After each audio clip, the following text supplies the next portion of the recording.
A vida é feita de lembranças e esquecimentos. É a memória, matéria-prima de nossa identidade, que fundamenta a consciência do passado, dá base para o presente e orienta o futuro. O Palácio Anchieta, que vocês estão prestes a conhecer, é um dos principais marcos da memória capixaba. Por essas portas atravessaram nobres, padres, profissionais das mais diversas áreas, capixabas de muitas gerações.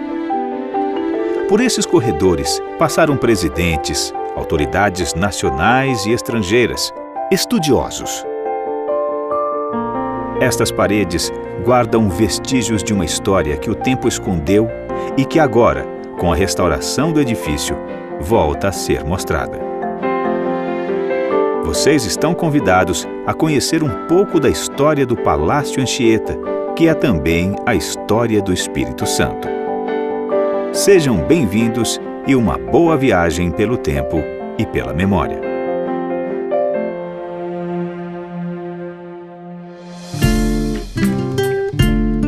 A história da colonização do estado capixaba começa em 1535, com a chegada de Vasco Fernandes Coutinho, que fundou a Vila do Espírito Santo, hoje Vila Velha.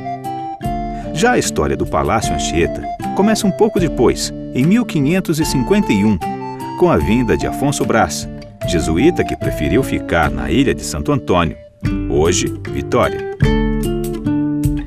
Como o objetivo dos jesuítas era catequizar, e para isso eles precisavam de uma igreja e de um colégio, Afonso Brás, que não era de perder tempo, logo que chegou fez uma capela e um rancho, depois um colégio e uma igreja.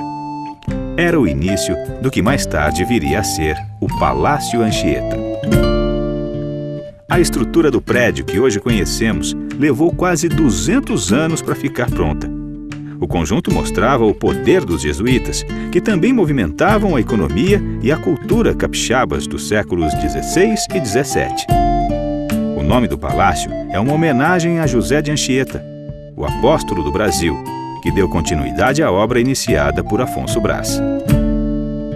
Curiosamente, os jesuítas não chegaram a aproveitar muito de sua realização.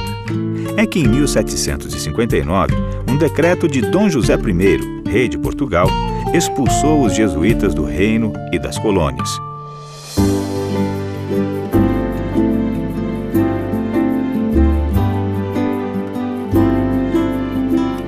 Todos os bens dos jesuítas ficaram para a coroa portuguesa, inclusive o Palácio Anchieta, que a partir daí passou a ser a sede do governo da capitania.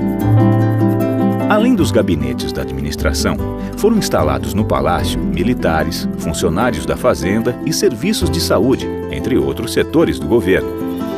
O grande problema é que aqui não havia nem água encanada, nem esgoto. Já imaginaram? O palácio passou a ser usado sem o menor cuidado ou investimento.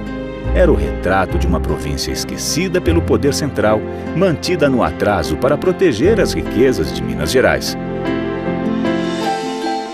Um dia veio a notícia de que o imperador Dom Pedro II e a imperatriz Dona Teresa Cristina Maria fariam uma visita ao Espírito Santo. Foi um Deus nos acuda. Tanto o governo como a elite local tiveram de investir em reformas no palácio para poder receber suas majestades. A própria corte, sabendo da situação precária, mandou muito dinheiro para ajudar. As melhorias feitas para a visita do imperador em 1860 acabaram trazendo benefícios para o palácio e para a própria capital. Mas a monarquia chegava ao fim e o poder do imperador estava com os dias contados. Não tardou para que a República Federativa do Brasil fosse proclamada.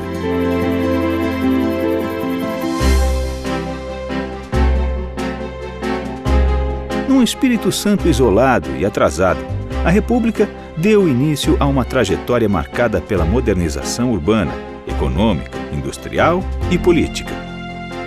O conjunto jesuítico, praticamente inalterado desde a expulsão dos religiosos, sofrerá a partir de agora as maiores transformações de sua história.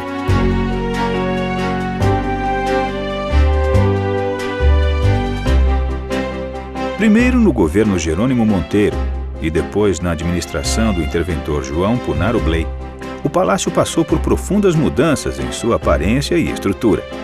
Enfim, em todos os setores, a República inaugurou uma nova era na trajetória espírito-santense. Ao longo do século XX, mesmo com erros e acertos, o Estado se desenvolveu social, política e economicamente, diversificando a sua produção e aumentando a geração de riquezas. Mas na virada do século XX para o XXI, os capixabas tiveram que suportar os graves prejuízos de um longo período de desgoverno. O palácio, caindo aos pedaços, era novamente o retrato da realidade política capixaba, um triste retrato.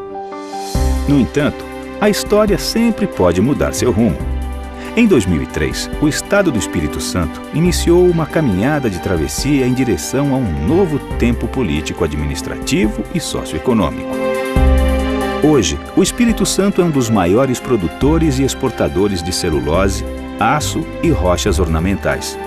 Por seus portos, sai minério de ferro para abastecer as maiores economias mundiais, além de frutas, café, móveis e confecções. Nos últimos anos, o Espírito Santo se tornou o segundo estado do país em reserva e produção de petróleo e gás.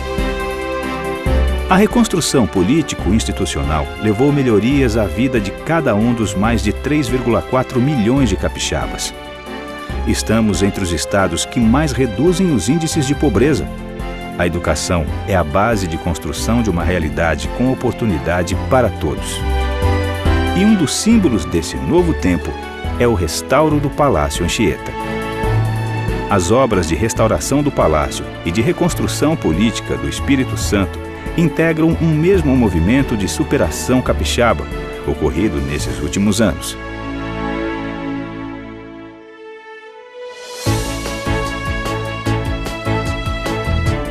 Reconstruído, reformado, recuperado após incêndios e descuidos, pela primeira vez em toda a sua história, o Palácio Anchieta é devidamente restaurado. Existe uma grande diferença entre reformar e restaurar. Reformar é resolver algum problema do prédio. Restaurar é recuperar, com respeito e cuidado, aspectos da construção que são marcantes e dão identidade ao lugar e ao seu papel na história de um povo. Foram anos de muito trabalho. Melhor do que falar de cada detalhe é mostrar o que foi recuperado. Esta sala é um exemplo dos novos usos do palácio a partir da restauração. Olhando para baixo, vocês poderão apreciar aspectos das fundações originais do prédio executadas pelos jesuítas há mais de 4 séculos e que foram reveladas durante o trabalho de restauro e recuperação desta área do palácio.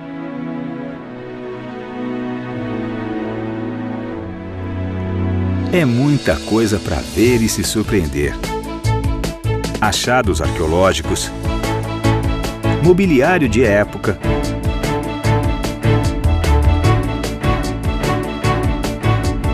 relíquias diversas,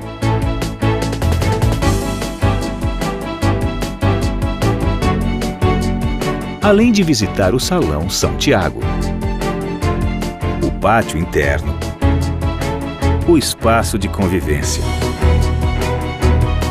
Passear pelo Palácio Anchieta é viajar pela história do Espírito Santo, que é a história do Brasil e de cada cidadão brasileiro. Estas imagens que vocês estão vendo agora são da área reservada ao trabalho do governador, que não estão acessíveis à visitação nos dias úteis.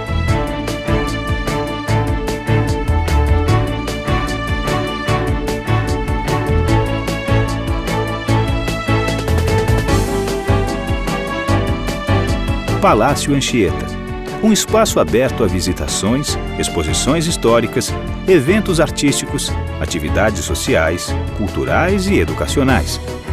Um espaço que se renova com o novo Espírito Santo para se manter como um lugar especial na memória, na vida de todos os capixabas, hoje e sempre.